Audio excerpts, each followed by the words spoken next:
네, 안녕하세요. 중소투자자입니다. 이번 영상은 제가 이제 매수를 했다가 매도를 하고 나서 폭등한 종목들이라는 그런 제목으로 영상을 좀 찍어 볼 거고요. 이제 뭐 저 같은 그런 매매를 하신 분들이 좀 많을 것 같아요. 그래서 좀 약간은 좀 자조적인 그런 영상을 좀 찍어 보려고 하고요. 또 이런 것들을 보면서 내가 이제 다음에 좀 이런 비슷한 상황이 있었을 때 좀 어떻게 대처를 해야 될지 좀 반성도 해보는 그런 영상을 찍어 보려고 해요. 일단 지수를 보면은 오늘 이제 확진자가 거의 400명이 넘게 나왔음에도 불구하고 생각보다는 좀 잘 버텨줬던 것 같아요. 그래서 지금 뭐 더 이상 한 1000명을 넘지 않는다면은 지금 뭐 예전에 한 4% 넘게 하락했을 때처럼의 큰 하락은 좀 안 나오지 않을까 하는 그런 생각을 좀 가지고 있습니다.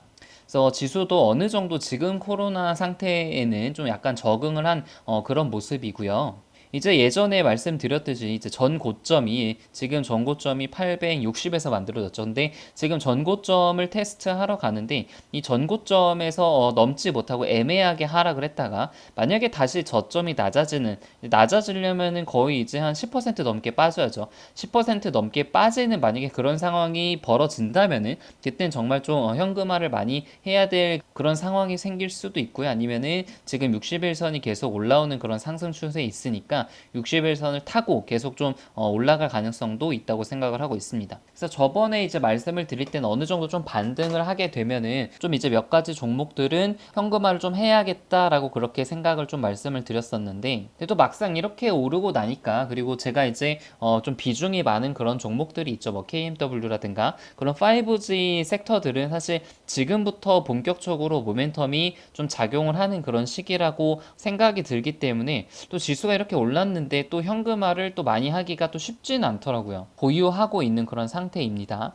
그리고 이제 오늘 알서포트를 보면서 되게 좀 허무했는데, 이게 제가 처음 매수했을 때가 이제 5,000원 구간이었는데, 5,000원이었는데, 저 같은 경우는 저 뭐 나쁘지 않게 팔았어요. 굉장히 좀 큰 수익을 내고 한 500만 원 정도 이제 수익금을 봤던 것 같은데, 한 7,000원 정도의 전량 매도를 했죠. 근데 지금 오늘 이제 19,000원이니까 이게 거의 한 3배 가까이, 4배 가까이 좀 올랐죠. 제가 이제 알서포트를 처음으로 이제 공부를 했을 때가 이제 4월 달이었는데, 그때는 이제 5,000원 정도였어요. 근데 이때도 사실 굉장히 좀 많이 올랐다고 생각을 했거든요. 근데 이제 앞으로 나올 모멘텀들이 훨씬 더 많으니까, 특히 이제 일본 쪽에서도 코로나가 많이 발생을 하고 비대면 산업 그리고 기회 산업으로 키울 것이라고 정부 정책도 같이 맞물려 있는 그런 기업이기 때문에 앞으로 계속해서 좀 성장할 가능성이 높다라고 생각을 했어요. 지금 뭐 그 당시로 2,800억밖에 시가총액이 되지 않았기 때문에 굉장히 낮았죠. 그래서 5월 12일까지 계속 매수를 하고 홀딩을 했어요. 앞으로 기업들이 좀 재택근무 시스템을 도입할 가능성이 좀 높다고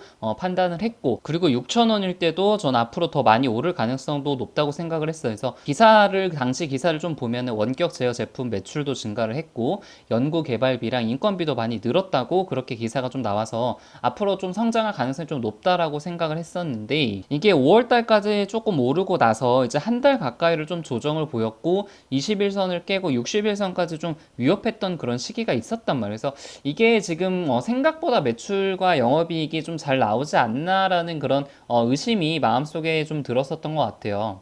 그래서 결국에는 다 매도를 했었는데 뭐 결과적으로는 좀 잘못된 판단을 했죠. 좀 이거를 생각을 해 보면은 이게 앞으로 그 어떤 기업에 대한 모멘텀이 좀 확실하고 모멘텀뿐만이 아니라 이제 실적으로도 직접적으로 연결이 될 수 있는 그런 모멘텀이라면은 시장이 좀 조정이 나오거나 하락을 하더라도 오히려 좀 분할 매수의 기회로 삼아야 된다라는 그런 깨달음을 좀 얻었습니다. 지금 보면은 정말 좀 안타까운 가격에 좀 팔았죠. 계속 들고 있었으면은 그 당시로도 뭐 투자금이 적지 않았던 것 같아요. 거의 한 2천 정도를 가지고 있었는데 만약에 계속 가지고 있었으면은 한 4천 정도 수익을 좀 볼 수 있었죠. 근데 뭐 지금 이렇게 후회하는 것은 사실 거의 뭐 의미가 없지만 한번 좀 이제 반성하는 의미로 좀 되새겨 봤고요.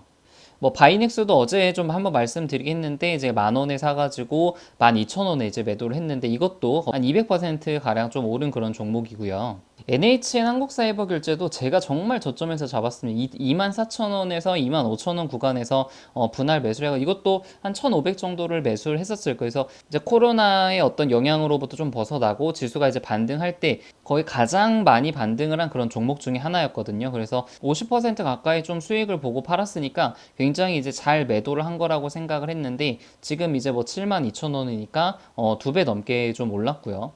그래서 이제 곰곰이 생각을 해봤어요. 도대체 뭐가 문제지? 이제 어떤 아이디어가 틀렸길래 이런 이게 좀 잘못된 판단을 했는지에 대해서 좀 스스로 고민을 많이 좀 했습니다. 그래서 결국에는 이슈가 있다면 오를 수밖에 없다라는 그런 결론을 좀 냈고요.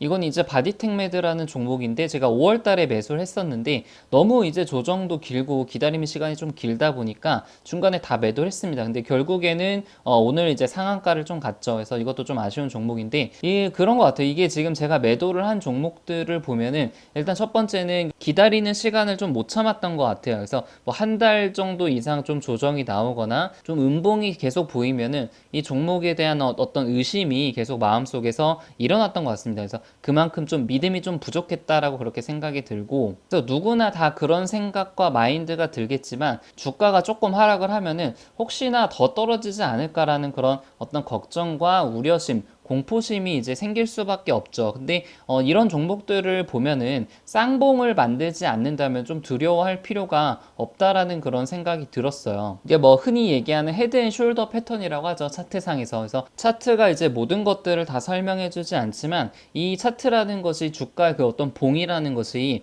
수많은 투자자들의 어떤 심리를 반영을 하고 있고, 그리고 이제 시장 전체적인 시장의 심리를 좀 대변하고 있는 그런 어떤 지표이기 때문에 차트상에서 어떤 헤드앤넥 숄더 패턴이라든가 쌍봉이 만들어지지 않았다면은 조금은 더 오래 끌고 갈 만한 그런 어떤 심리적인 근거를 좀 마련해 준다는 그런 측면에서 쌍봉이 만들어지지 않았다면 좀 두려워할 필요가 없다라는 그런 명제를 좀 생각을 해봤습니다.